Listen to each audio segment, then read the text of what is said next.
নমস্কার বন্ধুরা, খবর সবসময় ইউটিউব চ্যানেলে আপনাদেরকে জানাই স্বাগত। সূর্যগ্রহণকে সনাতন ধর্ম বা হিন্দু ধর্মে গুরুত্বপূর্ণ বলে মনে করা হয়। এই ঘটনাটি ঘটে অমাবস্যা তিথিতে। বৈজ্ঞানিক দৃষ্টিকোণ অনুযায়ী সূর্য ও পৃথিবীর মাঝখানে চাঁদ আসলে সূর্যগ্রহণ হয়। সূর্যগ্রহণের সময় কোনো শুভ কাজ করা ঠিক হয় না।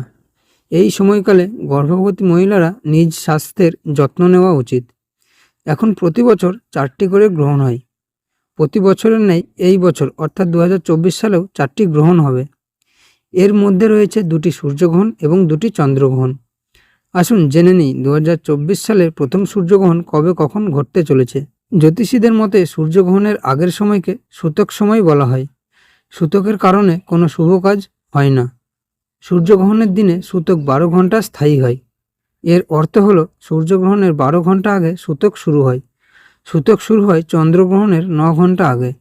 সূর্য ও চন্দ্রগ্রহণ দৃশ্যমান না হলে সূতক পালন করা হয় না।